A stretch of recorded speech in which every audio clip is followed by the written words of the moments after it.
дар ҷамоати деҳоти ба номи Абдия вазифи ноҳияи восеъ дар деҳаи Гулобод ана дар ин мавзеи дарёи Сурхоб корҳои сохтмонӣ моҳи апрел шурӯъ гардида ягон лаҳза қат намегарданд. рӯзи 22 апрел сел ҳамин соҳилро шуста ба заминҳои корам дохил гардида ба хоҷагидорон зарари калони иқтисодӣ расонид. зиёда аз 200 гектар замин бо ана ҳамин гуна хушаҳои пур аз гандум зери сел мондаанд.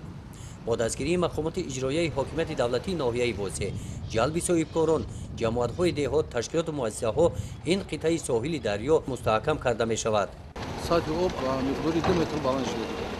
با دستگیری اگنتی بهداشت زمین و آبیاری نزد حکومت جمهوری ترکستان در یکجایی با مقامات اجرایی حکومت دولتی ناحیه واسع تکنیک‌های ضروری در اینجا به کار شروع کرده است و ما هر چیز زودتر حرکت کرده ایستادیم که صدی پیش روی این حالت فوق‌العاده رو پیشگیری نمود. در اینجا خیلی که شما به طوری که شما دیده ایستادید از حساب مصرف‌های آهن بتونی که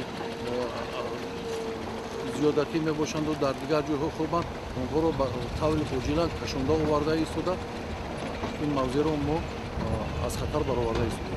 این حال در اینجا دو تا اکسواتر هیدراولیکایی که حجم خودشون به یک برابر است، 3 عدد افت ماشین رولان، 1 عدد بولدوزر و 1 عدد افت کران در حالت کاری میباشند. در این موضع ستاد اوید به حالت‌های فوق‌العاده و مدافع گردشدنی در ناحیه واسع خیمه صحرایی تشکیل نموده است. برای ساختمانچیان همه شرایط‌ها مهیا کرده شده است.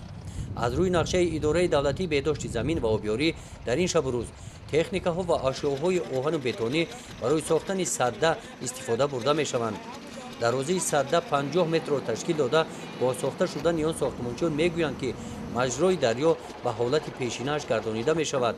بعد این دیگر کارهای ساحل‌بندی در این قطعه دریا شروع می‌گردند.